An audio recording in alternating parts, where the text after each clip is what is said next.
विस्मयकारी compounding Warren Buffett की 84.5 billion dollar की शुद्ध संपत्ति में से 81.5 बिलियन डॉलर उनके 65वें जन्मदिन के बाद आई। हमारे मस्तिष्क ऐसी अनर्थकता संभालने के लिए नहीं बने हैं।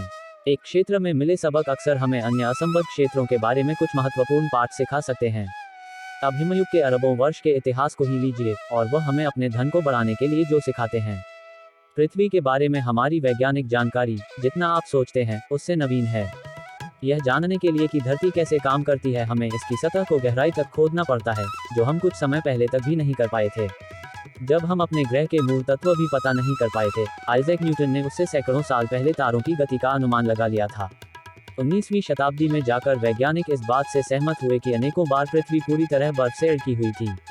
बहुत से प्रमाण होने के कारण इसके विरुद्ध जाने की संभावना ही नहीं थी। संसार भर में एक समय में जमे हुए विश्व के निशान भरे पड़े हैं। अव्यवस्थित रूप से यहाँ वहाँ बिखरे विशाल शिलाखंड, महीन परतों में कुरेदे हुए चट्टानी तल, ये प्रमाण स्पष्ट रूप से दर्शाते थे कि सिर्फ एक हिमयुग नहीं आया था, बल्कि 5 अलग अलग हिमयुग जिन्हें मापा जा सका। ग्रह को जमाने, फिर से पिघलाने और एक बार फिर से जमाने में लगी ऊर्जा चौंका देने वाली है। आखिर पृथ्वी पर हो रहे इन चक्रों का कारण क्या हो सकता था? यह संभवतः हमारे ग्रह पर सबसे शक्तिशाली बल होना चाहिए, और यह था भी, बस वैसे नहीं जैसा किसी ने सोचा हो।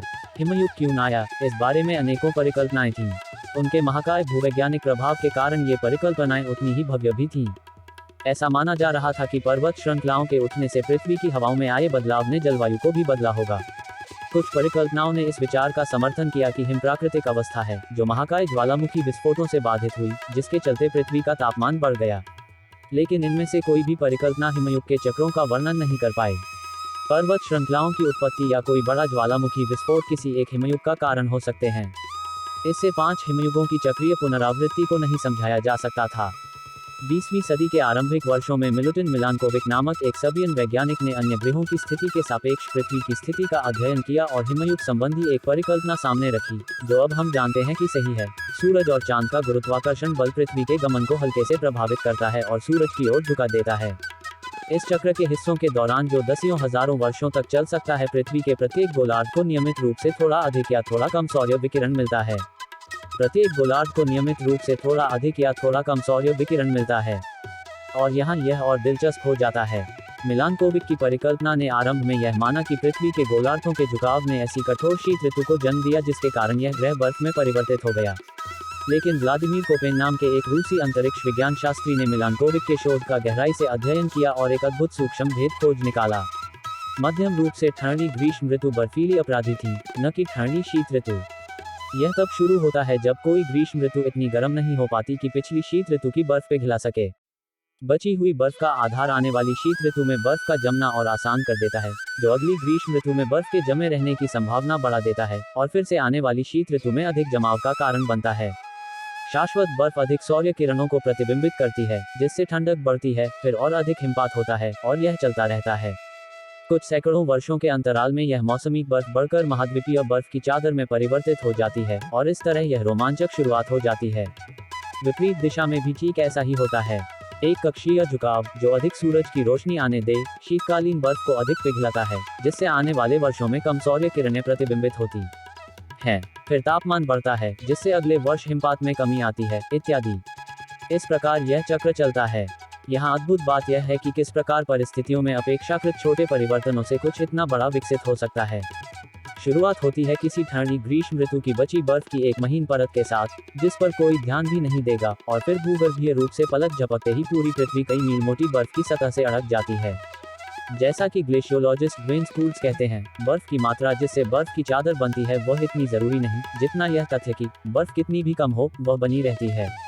हिमयुग से एक बड़ा सबक यह मिलता है कि जबरदस्त नतीजों के लिए जबरदस्त ताप की आवश्यकता नहीं होती। अगर कुछ जमा होता जाता है, अगर थोड़ी सी वृद्धि भविष्य के लिए ईंधन का काम करती है, एक छोटा सा शुरुआती आधार इतने अद्भुत नतीजे दे सकता है कि वे तर्क के परे नजर आएं। यह इतना तर्क के परे हो सकता है कि आप क्या संभव है, विकास कहाँ से आता है और कहाँ तक जा सकता है, उसे वास्तविकता से कम आंकेंगे। और धन दौलत पर भी यही लागू होता है।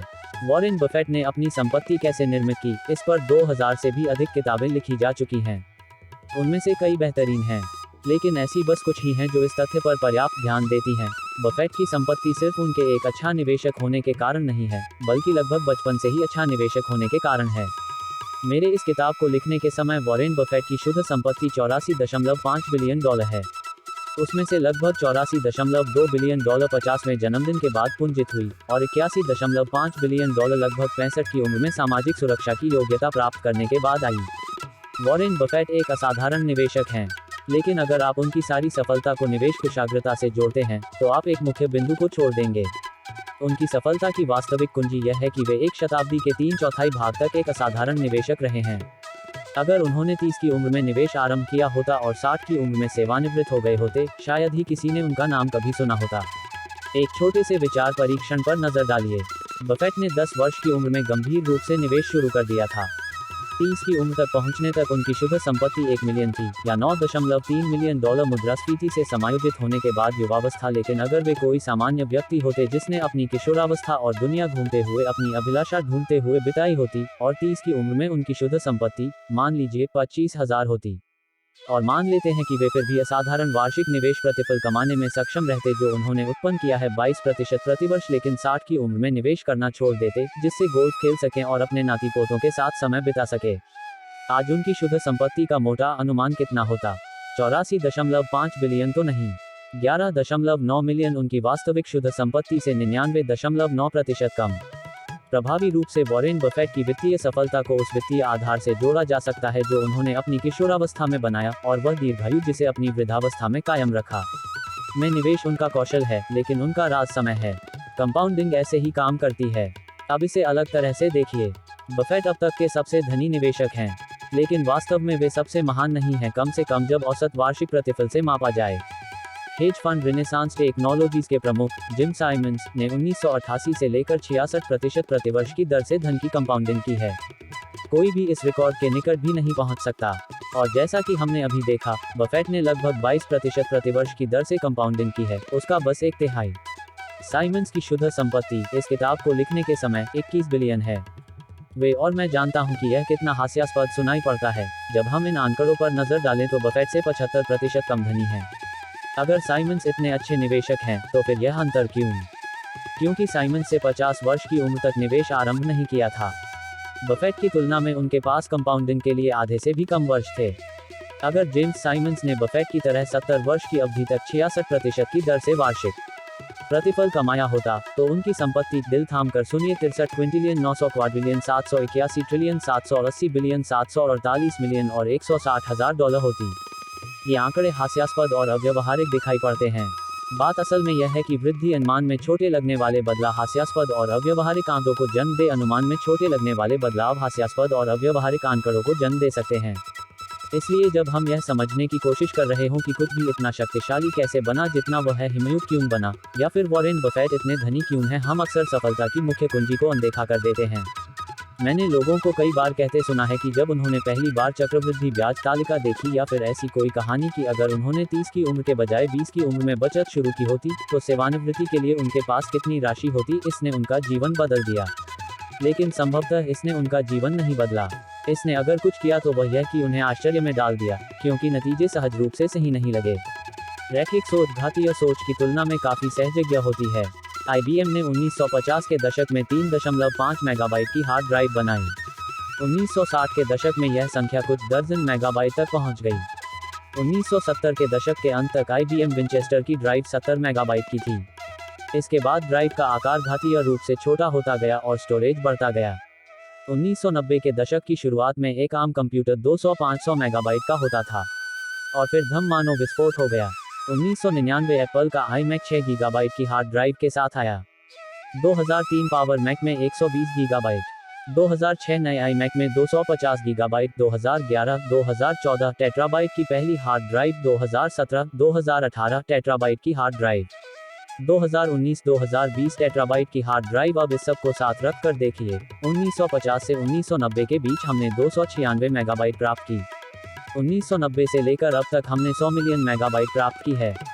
यदि आप एक टेक्नोलॉजी आशावादी होते तो 1950 में पूर्वानुमान कर सकते थे कि उपयोगी स्टोरेज 1000 गुना बढ़ जाएगा, या फिर 10,000 गुना अधिक, यदि आप ज्यादा दूर का अंदाजा लगाते। कुछ ने कहा होता, मेरे जीवन काल में 30 मिलियन गुना अधिक। लेकिन यही सच हो गया। कंपाउंडिंग का स्वभाव सहज ज्ञान के विपरीत होने के कारण हम में से सबसे होशियार लोग भी इसकी शक्ति को अनदेखा कर सकते हैं। 2004 में बिल गेट्स ने नई जीमेल की आलोचना करते हुए कहा था कि किसी को भी 1 गीगाबाइट स्टोरेज की जरूरत क्यों पड़ेगी। लेखक स्टीवन लेवी ने लिखा, अग्रणी टेक्नोलॉजी में उनका सिक्का चलने के बावजूद उनकी सोच पुराने प्रतिमान में ही अटकी हुई है, जहां स्टोरेज एक ऐसी सामग्री है जिसे संरक्षित करना आवश्यक है। चीजों में कितनी जल्दी वृद्धि हो जाती है, आप इसके आदी कभी नहीं हो सकते। इसमें खतरा इस बात का है कि जब कंपाउंडिंग सहजज्ञ न हो, हम अक्सर इसका सामर्थ्य अनदेखा कर देते हैं और अन्य माध्यमों द्वारा समस्या को सुलझाने में लग जाते हैं। इसलिए नहीं कि हम हद से ज्यादा सोच रहे होते हैं, बल्कि इसलिए कि हम शायद ही कभी कंपाउंडिंग के सामर्थ्य के बारे में सोचने के लिए रुकते हैं। बफेट की सफलता का अवलोकन कर रही उन 2000 किताबों में से किसी एक का भी शीर्षक यह नहीं है कि यह व्यक्ति लगातार शताब्दी के 3/4 की अवधि से निवेश करता आ रहा है। लेकिन हम जानते हैं कि उनकी अधिकांश सफलता का कारण यही है। और इस गणित को समझना कठिन है क्योंकि यह सहजज्ञ नहीं है। आर्थिक चक्रों, ट्रेडिंग कार्यनीतियों और सेक्टर बेट पर अनेक किताबें हैं, लेकिन सबसे शक्तिशाली और महत्वपूर्ण किताब का नाम शट अप एंड वेट होना चाहिए। इसमें बस एक पृष्ठ है जिसमें आर्थिक वृद्धि का दीर्घकालिक चार्ट है। यहाँ व्यवहारिक सीख यह है कि कंपाउंडिंग का प्रति अंतः प्रज्ञात्मक स्वभाव अधिकतर निराशाजनक ट्रेड, खराब कार्यनीतियों और सफल निवेश प्रयासों के लिए उत्तरदायी हो सकता है। आप लोगों से उनके सारे प्रयासों को वे क्या सीखते हैं और क्या करते हैं, उसमें लगने वाले प्रयास निष्ठापूर्वक उच्चतम निवेश प्रतिफल पाने में लगाने की अपेक्षा नहीं कर सकते।